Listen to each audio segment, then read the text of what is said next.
Alors bonjour à tous, dans cette vidéo je vais vous montrer comment créer un menu de chargement pour votre jeu. Donc c'est très important d'avoir des menus de chargement parce que Unity essaie toujours de partir la première scène le plus rapidement possible même si tous les assets ne sont pas mis en mémoire. Donc si vous avez une scène qui est moindrement chargée au début de votre jeu, il est possible dans le fond que le jeu s'exécute avec des éléments manquants, dans le fond ça fasse planter votre application. Donc la première chose qu'il faut faire, c'est de s'assurer que toutes nos scènes, y compris la scène de jeu, se trouvent dans le build. Donc ce que je dois faire pour m'en assurer, je dois aller dans la section File, Build, Setting. Et vous voyez ici, j'ai une liste de configurations pour justement les propriétés de mon exécutable. Donc ici, ce que j'ai, ça me dit quelles sont les scènes qui vont devoir être assemblées avec mon exécutable. Présentement, j'en ai aucune. Donc, ce que je vais faire, je vais appuyer sur le bouton Add Open Scenes et ça va ajouter ma scène de jeu dans le build. Vous voyez aussi, ça vient lui assigner un numéro, donc le numéro 0 pour la scène de jeu. Donc maintenant, ce que je vais faire, je vais me créer une nouvelle scène. Donc, je vais aller dans File, New Scene. Je vais sauvegarder la scène et je vais l'appeler Loading. Je vais retourner dans mon Build Setting et je vais lui dire d'ajouter la nouvelle scène. Donc, vous voyez maintenant, j'ai Loading et Game. J'aimerais que Loading soit en premier, donc je vais la remonter dans la liste. Donc maintenant, mon Loading porte le numéro 0. Donc, sur mon Loading, je vais aller sélectionner ma main caméra. Je vais lui dire d'enlever le skybox et d'utiliser une couleur fixe à la place. Donc, dans la section Clear Flag, je vais lui dire Solid Color. Je vais lui donner une couleur noire. Et maintenant, je vais aller ajouter un champ texte pour me dire que je suis en train de loader quelque chose. Donc, je vais dans Game Object UI Text. Donc, je vais changer la couleur du texte. Je vais le mettre en blanc.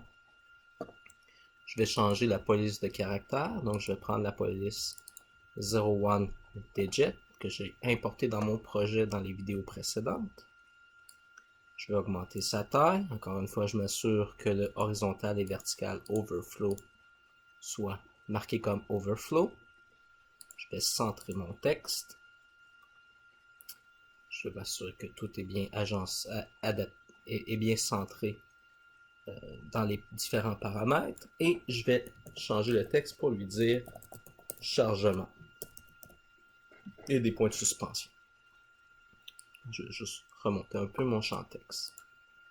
Donc ça, c'est pour mon écran le plus basic possible pour mon loading screen.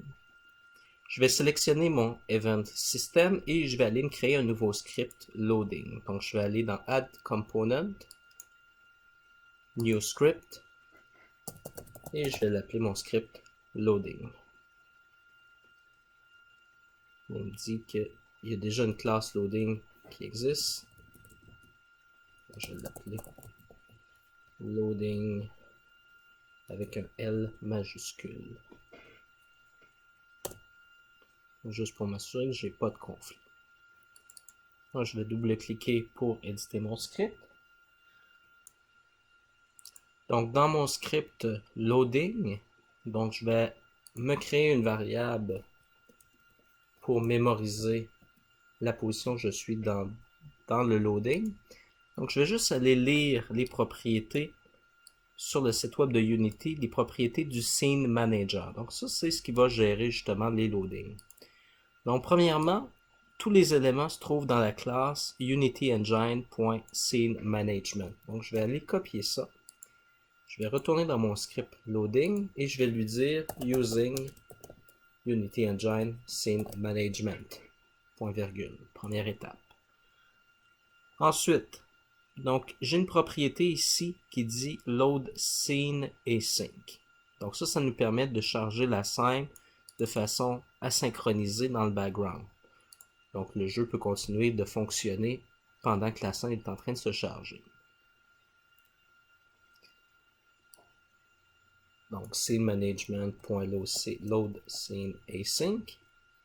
Et ça va me retourner un élément de type AsyncOperation. Donc, je vais me créer une variable publique de type AsyncOperation. Donc, je vais lui dire que je veux une variable privée de type AsyncOperation que je vais appeler async.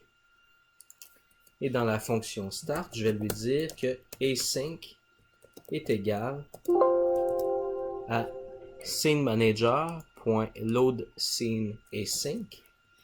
Et dans les parenthèses, il veut dans le fond que je lui donne un numéro d'index de scène. Donc je vais lui dire de partir de la scène actuelle et de charger la scène suivante. Donc juste pour être sûr. Donc, comment récupérer la scène actuelle? Donc ici j'ai getActiveScene. Donc ça me redonne une scène. Donc ça, je vais aller copier cette ligne-là ici. Dans la fonction start, je vais juste aller la coller. Donc je récupère la scène. Et ensuite de ça, lorsque je lui dis de charger la scène, donc je vais aller lui dire scène. Je dois savoir c'est quoi son numéro. Donc je vais juste aller voir les propriétés de scène. Ah, ici j'ai build index, donc c'est ce que j'ai besoin. Donc point build index.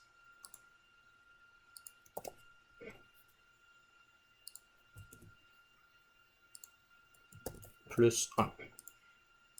Donc dans le fond, charge la scène. Et là, je prends le numéro de la scène actuelle, plus 1 pour charger la scène suivante. Donc ça va me permettre d'incrémenter le numéro de ma scène.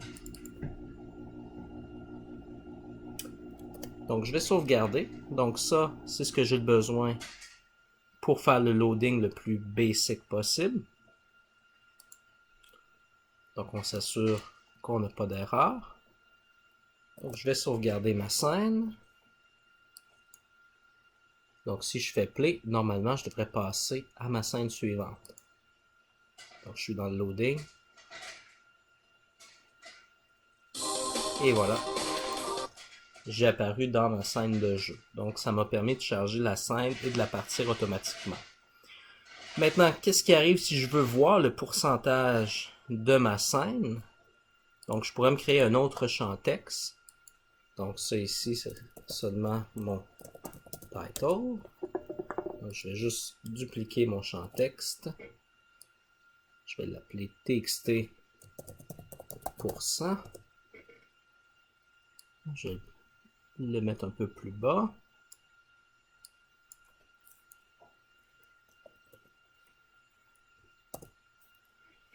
Ça va être un texte de placeholder.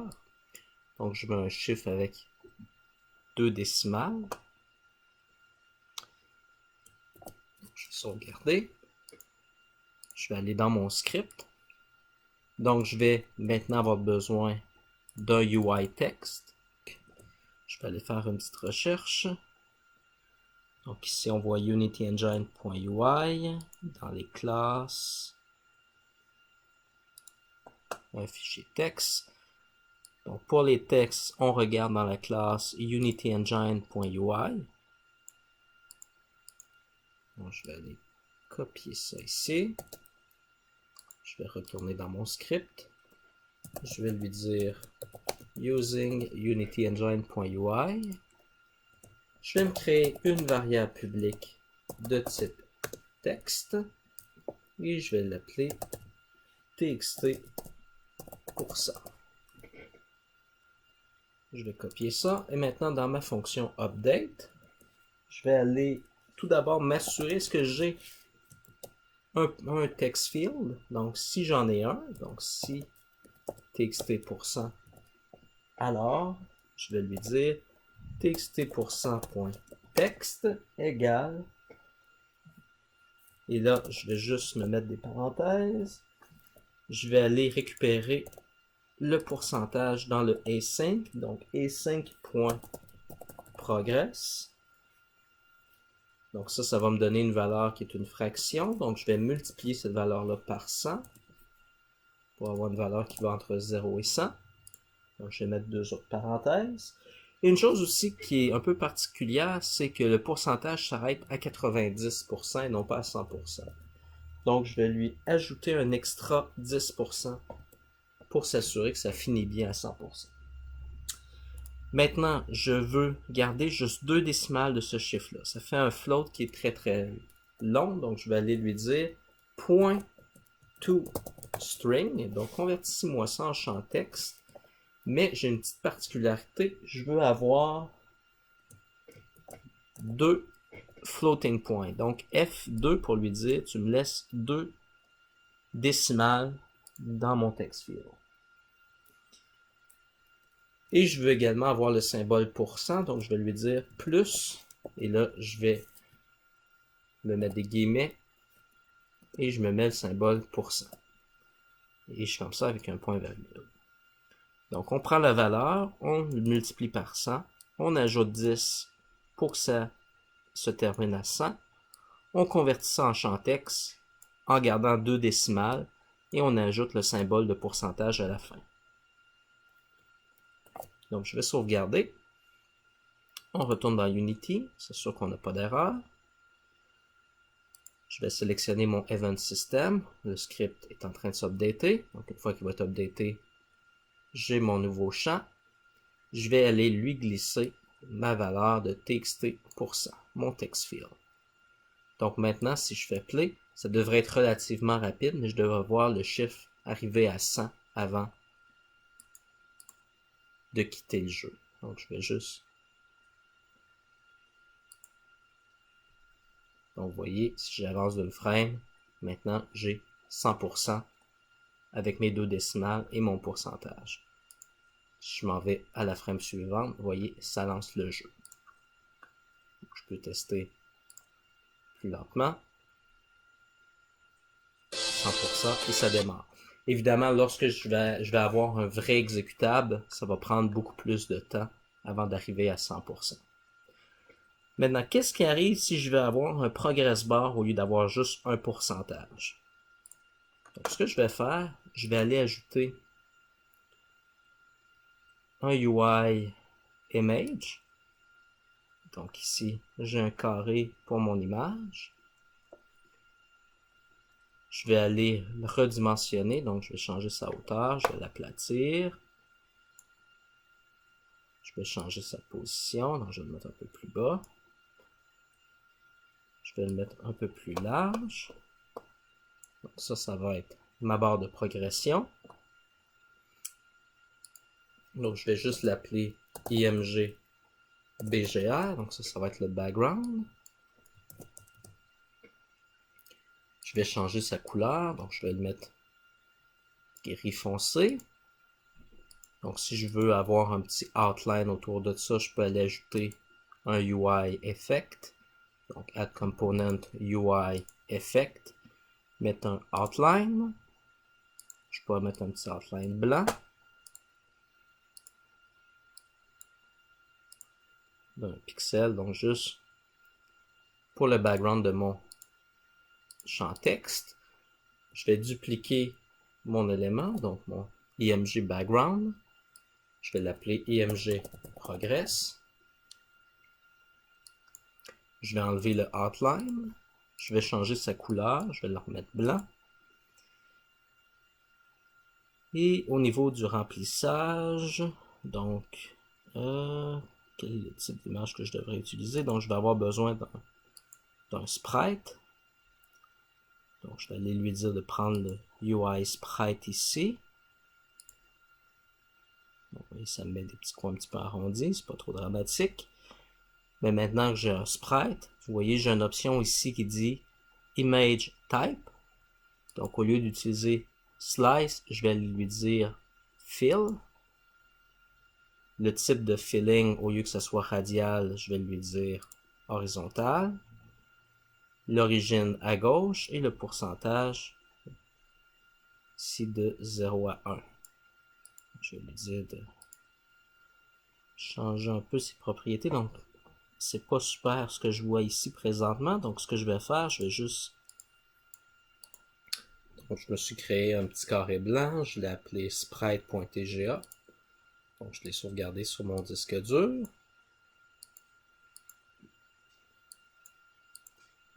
Donc, je vais aller l'ajouter dans mon projet. Donc, j'ai mon sprite ici. Donc, je le glisse dans mon project. Donc, j'ai mon sprite. Donc, le type de texture, je vais aller lui dire que c'est un sprite 2D. Et je vais lui dire Apply. Je vais resélectionner mon EMG Progress. Et je vais changer sa source. Donc, je vais juste aller prendre mon élément sprite avec le filling à gauche. Donc, vous voyez, c'est ce que ça va me donner avec le pourcentage. Donc, ça, c'est une valeur entre 0 et 1. Donc, ça, c'est pour mon image de progress. Donc, maintenant, je vais retourner dans mon script.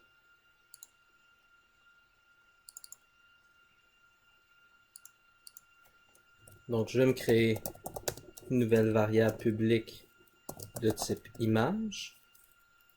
On va l'appeler img%. Dans ma fonction update, donc je vais juste aller dupliquer cette ligne-là ici. Je vais d'abord valider est-ce que j'ai une image de %. Et je vais aller lui dire image%.fill amount est égal à async progress.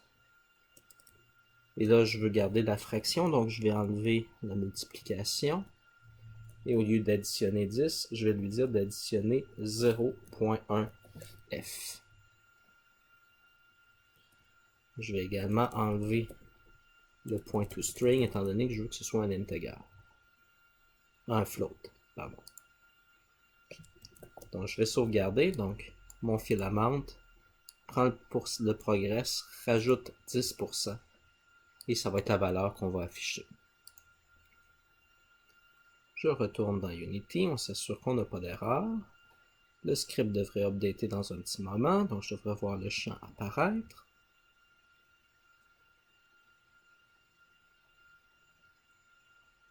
Et voilà, donc je vais aller glisser mon IMG Progress. Et je vais faire un test, donc je vais appuyer sur pause, je vais mettre play.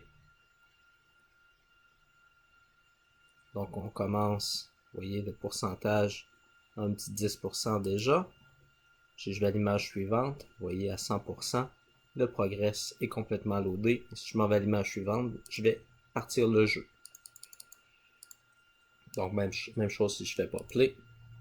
On va voir le pourcentage monter rapidement. Et le jeu se lance. Donc ça c'est pour mon loading. Une chose aussi à noter, c'est que j'ai utilisé des fonts personnalisées. Si je mets ça dans mon build à la position 0, je risque d'avoir des carrés blancs au lieu d'avoir mon texte. Donc ce que je vais faire, c'est un peu étrange à dire, mais je vais loader mon loading. Donc je vais prendre ma scène loading et je vais la dupliquer. Et je vais la renommer preload. Je vais ouvrir la scène preload. Et ce que je vais faire, je vais enlever le canevas. Je vais lui dire delete. Je vais retourner sur mon event system. Donc ici mes éléments sont missing. Je vais appuyer sur le petit point. Je vais lui dire none pour l'image et pour le texte. Je vais sauvegarder ma nouvelle scène preload. Je vais aller dans mon build setting. Je vais lui dire d'ajouter la scène actuelle et je vais mettre preload à la scène 0. Donc preload va loader loading qui va loader game. Donc si je sauvegarde et que je fais play, donc je vais y aller avec la pause. Donc, je lance le jeu. Donc le preload est en train de loader le loading. Donc si je vais au frame suivant, maintenant il a fini de charger. Je fais le prochain frame, il va aller à la prochaine scène. Donc maintenant je suis à ma scène loading. La scène loading est en train de loader le jeu. Donc on voit le pourcentage. Je suis rendu à 100%. Prochain frame, il va loader le jeu.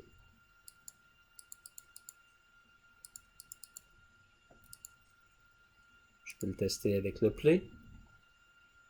On load le loading et on load le jeu. Donc ça fonctionne. Donc je sauvegarde le tout lorsque je vais pouvoir exporter mon jeu, ça devrait fonctionner. Une autre chose aussi à noter, je vais pouvoir réutiliser le loading pour entre mes différentes scènes. Donc si j'ai mon menu in-game ou des trucs comme ça, donc je pourrais avoir différents loadings, je pourrais réutiliser la même scène. Donc par exemple, donc si je vais avoir un autre loading après, mettons j'ai une autre scène ici, donc je pourrais ramener un autre loading.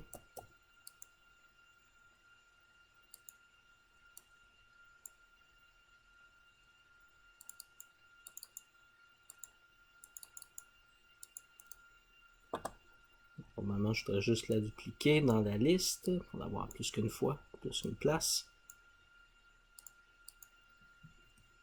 Donc, actuellement, ça fonctionne sans trop de problème. Je sais pas pourquoi il veut pas.